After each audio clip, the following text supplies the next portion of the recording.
बिस्मिल्लाहिर्रहमानिर्रहीम। अस्सलाम वालेकुम स्टूडेंट्स, कैसे हैं आप सब? उम्मीद करती हूँ आप सब बिल्कुल खैरियत से होंगे।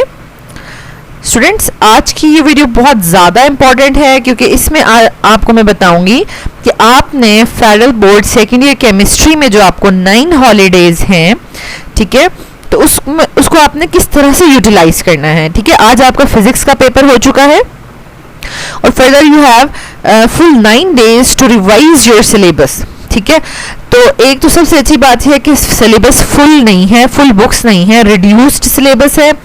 ऑलरेडी आप कुछ ना कुछ चीज़ें, कुछ ना कुछ टॉपिक्स, चैप्टर्स बहुत अच्छे से प्रिपेयर भी कर चुके हैं एंड एग्जाम से पहले आपको 9 हॉलीडेज मिल गई हैं, तो ये आपके लिए बहुत अच्छा है। ठीक है, बहुत बेनिफिशियल है ये हॉलीडेज अगर आप इनको पॉजिटिव वे में यूटिलाइज करें। ठीक है, तो लेट्स स्टार्ट। एक छोटा सा जो है स्केड्यूल में दे रही हूँ, लेकिन उसको आप अपने लिहाज से अमेंडमेंट्स कर सकते हैं। ठीक है, ये मैं इस तरह का इजी सा स्केड्यूल बनाया है कि हर स्टूडेंट मींस कि अगर वो एवरेज या बिलो एवरेज स्टूडेंट है तो वो भी इसको फॉलो कर सके। ठीक है, लेट्स स्टार्ट। सबसे पहले आपको अपने गोल्स सेट करने होंगे। ठीक है, गोल सेटिंग के बगैर कुछ नहीं होता। मींस कि आपके माइंड में नहीं है, आपके पास लिखे हुए रिटन गोल्स नहीं है, मैप नहीं है, तो आप कुछ भी अचीव नहीं कर सकेंगे इन 9 days में। तो वो गोल हम क्या सेट कर रहे हैं? हम ये सेट कर रहे हैं कि हम अगर 2 चैप्टर्स को रिवाइज करें 1 डे में, तो हम होल 12 चैप्टर्स को 6 days में बहुत अच्छे से रिवाइज कर सकते हैं स्टूडेंट्स। और ये बिल्कुल भी मुश्किल टास्क नहीं है, सिर्फ जस्ट 2 चैप्टर्स आपने जो है वो करने हैं। ठीक है, अकॉर्डिंग टू योर कन्वीनियंस आप देख सकते हैं कि अगर आपको एक चैप्टर है जो बहुत ज़्यादा मुश्किल लग रहा है और अगर उसको आप 1 डे में करते हैं, ठीक है, तो कोई से 3 इजी चैप्टर्स जो हैं वो आपने सेकेंड डे में करने होंगे। ठीक है, फर्स्ट डे में, ये फर्स्ट डे है, ये सेकेंड डे है। ठीक है, सेकेंड डे में आपको जो रिमेनिंग एक चैप्टर है वो भी आपको क्लियर करना होगा। ठीक है, क्योंकि कुछ ऐसे चैप्टर्स हैं जिनमें से बिल्कुल ही कम 2-3 टॉपिक्स आए हुए हैं, तो वो चैप्टर बहुत रिड्यूस हो गया, तो आपने यही इसी चीज़ को फॉलो करना है। ओके, अच्छा, तो अब बात आ जाती है कि अगर हम 2 चैप्टर्स 1 डे में करेंगे तो वो 2 चैप्टर्स रिवाइज करने की क्या स्ट्रैटेजी होगी, तो वो बहुत ज़्यादा इंपॉर्टेंट है, वो मैं आपके साथ शेयर करती हूँ। आपने डेली जो है वो 2 चैप्टर्स की आपके पास जो है वो स्कीम बनी होनी चाहिए।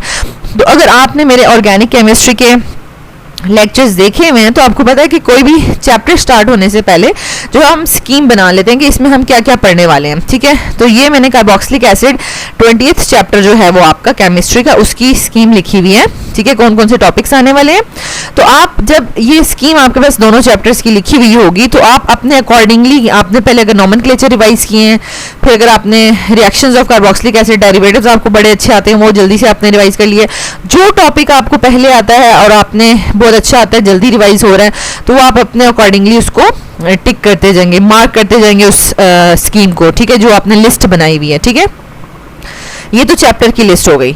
उसके बाद आपके पास हो जाएगी एक्सरसाइज की लिस्ट। उसमें आपने क्या लिखना है कि ऑब्जेक्टिव्स को मैंने रिवाइज करना है, शॉर्ट क्वेश्चंस कौन कौन से आ रहे हैं, लॉन्ग कौन से आ रहे हैं, एंड अपनी तैयारी के अकॉर्डिंगली आप जैसे जैसे वो क्वेश्चन जो है वो तैयार करते जाएंगे, आप उसको मार्क करते जाएंगे।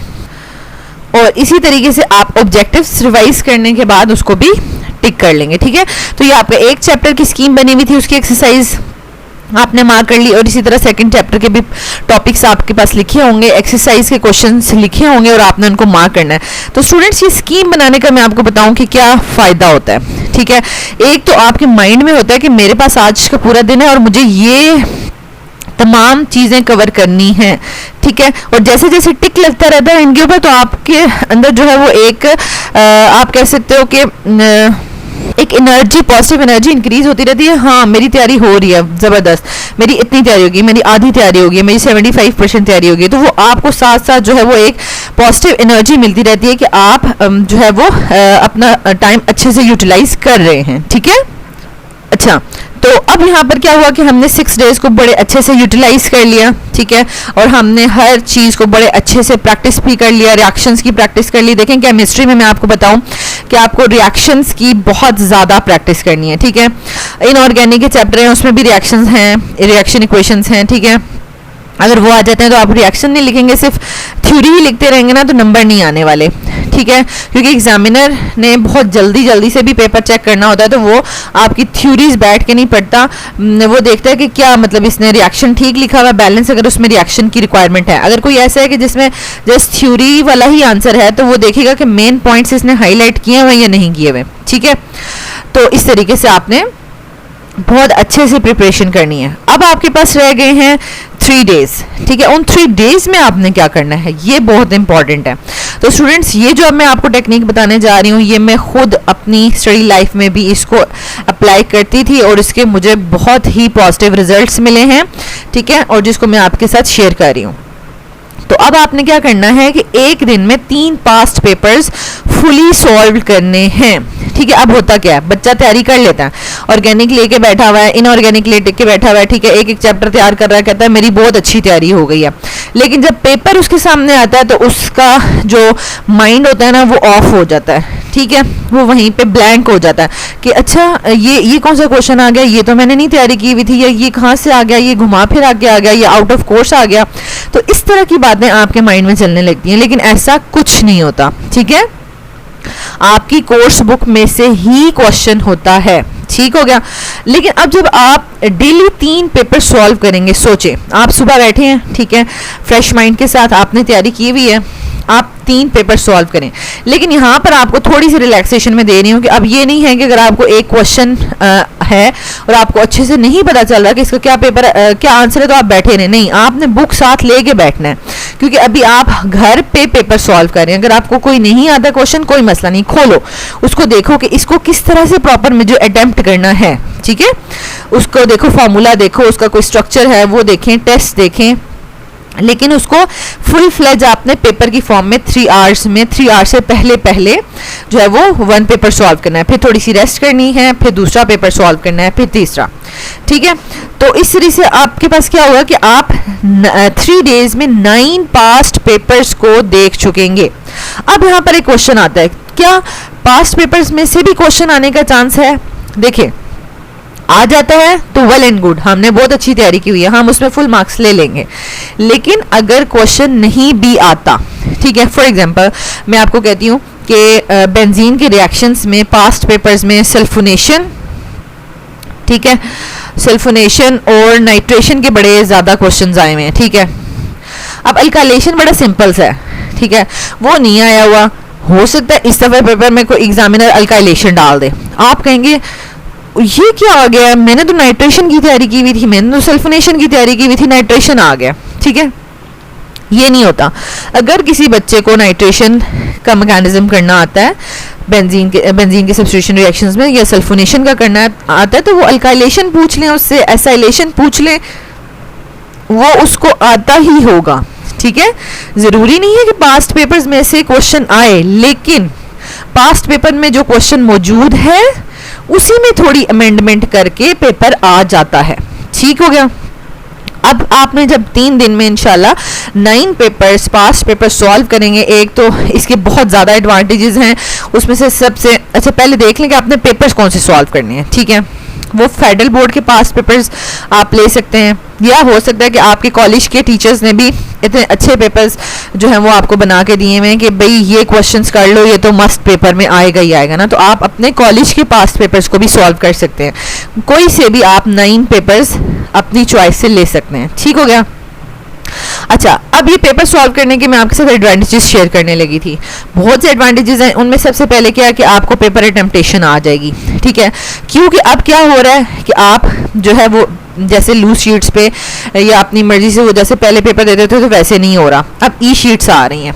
ठीक है, ई शीट्स में क्या होता है, शॉर्ट क्वेश्चन के लिए आपको 14 लाइन्स गिवन है और लॉन्ग क्वेश्चन के लिए आपको 30 लाइन्स वाले 4 पेजेस गिवन है।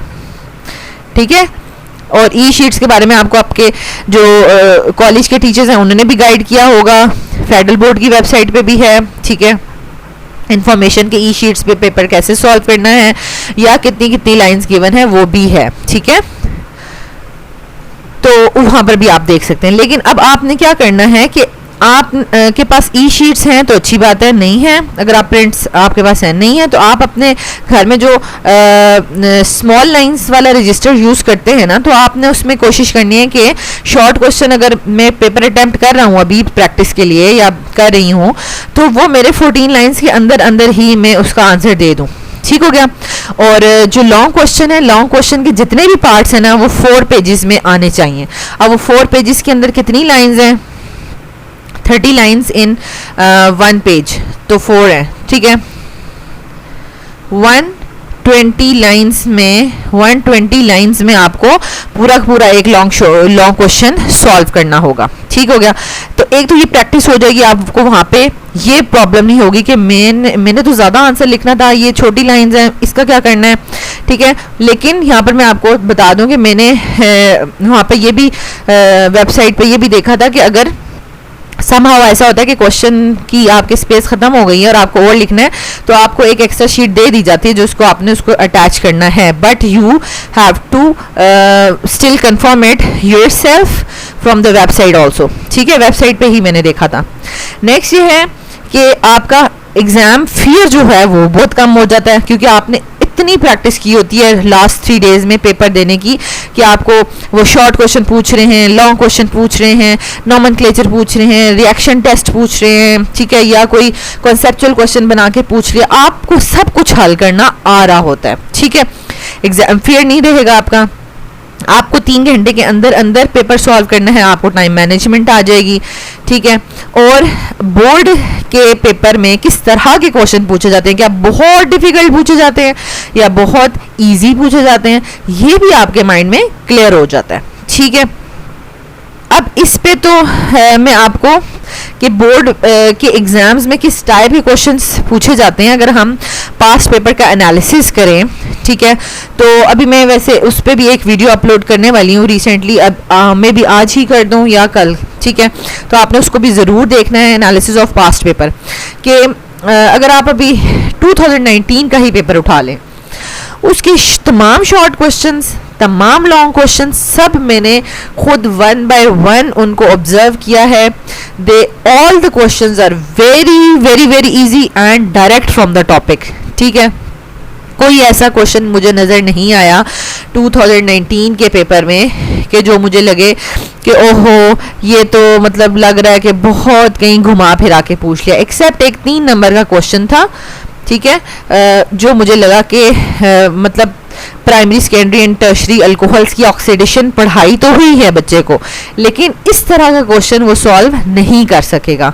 ठीक है, मे बी कुछ बच्चों ने ट्रिक यूज़ कर ली हो, उन्होंने सॉल्व कर लिया हो, लेकिन 3 नंबर का क्वेश्चन मुझे ऐसे लगा कि शायद ये बच्चा सॉल्व ना कर सकता हो। ठीक हो गया, लेकिन अब 3 नंबर की तो आपके पास पेपर में कितनी ज़्यादा चॉइस होती है, 3 नंबर की तो क्या 3 से बहुत ज़्यादा की चॉइस होती है। ठीक है, तो आप फिर भी फुल 100% मार्क्स ले सकते हैं। ठीक हो गया। अब ज़रूरत किस बात की है? ज़रूरत इस बात की कि आपने बस प्रैक्टिस करनी है। जिस बच्चे की प्रैक्टिस होगी वो पेपर देने के बाद आगे कहेगा वाह बहुत अच्छा पेपर आया, बहुत इजी पेपर आया, आसान पेपर था, क्योंकि उसने प्रैक्टिस की हुई थी, उसको वहाँ सोचना नहीं पड़ा। ठीक है, कोई मैकेनिज्म पूछा हुआ था, कोई रिएक्शन पूछा हुआ था, या कोई नॉमेनक्लेचर लिखने के लिए बोला हुआ था, या लिख दिया बोला गया कि ड्यूरीन का फार्मूला स्ट्रक्चर ड्रॉ कर दिया, वो बैठ के सोचेगा कि ड्यूरीन का स्ट्रक्चर कैसा था, ऐसा था या वैसा था, OH लगा हुआ था या COH लगा हुआ था, ऐसे नहीं सोचना।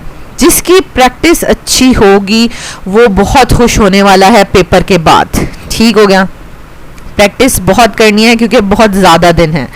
ठीक है, और लास्ट में मैं आपसे यही कहूँगी कि आप सब के लिए मेरी बहुत सारी दुआएं हैं कि अल्लाह ताला आपको बहुत ज़्यादा कामयाब करें, क्योंकि मैं खुद इस सिचुएशन से गुजरी हुई हूँ। स्टडी टाइम से एग्ज़ाम्स फियर जो होता है स्टूडेंट का, वो उनको बहुत ज़्यादा परेशान कर रहा होता है, क्योंकि सेकेंड ईयर का लेवल एक ऐसा है कि जिस पर आपका फ्यूचर जो है वो आगे बेस कर रहा होता है। ठीक है, अब आपको ये होता है कि हमारा ये लेवल तो बहुत ही अच्छे से जो है वो हमें पास करना है, बल्कि टॉप करना है। ठीक है, तो इंशाल्लाह मैं स्पेशली आप सब के लिए बहुत बहुत बहुत ज़्यादा दुआएं करूँगी, अभी भी करती हूँ, और आपके पेपर के लिए भी बहुत ज़्यादा दुआएं करूँगी, आपके फाइनल रिजल्ट के लिए भी बहुत ज़्यादा दुआएं करूँगी। अल्लाह ताला आपको बहुत बहुत ज़्यादा कामयाबियाँ अता फरमाए इस दुनिया में भी और आखिरत में भी। Thank you so much students for watching this video. अगर आपको ये वीडियो अच्छी लगी है तो आप इसको ज़रूर लाइक करें, चैनल के बटन को सब्सक्राइब करें और बेल के आइकन को भी ज़रूर प्रेस कर दें ताकि न्यू आने वाले लेक्चर्स का नोटिफिकेशन आपको मिलता रहे। And don't forget to share it with other students, क्योंकि इस टाइम पे बहुत से स्टूडेंट्स को गाइडेंस की ज़रूरत है, हेल्प की ज़रूरत है, और अल्लाह ताला जो है वो हमारे नीयतों के हाल जानता है, ठीक है, कि हम किस नीयत से काम कर रहे हैं, कि क्या मतलब हम किसी की वाकई में हेल्प करना चाहते हैं या नहीं करना चाहते, ठीक है। तो अगर आप हेल्प करेंगे तो अल्लाह ताला आपको कभी भी अकेला नहीं छोड़ेंगे, ठीक है। Thank you so much. अल्लाह हाफिज़।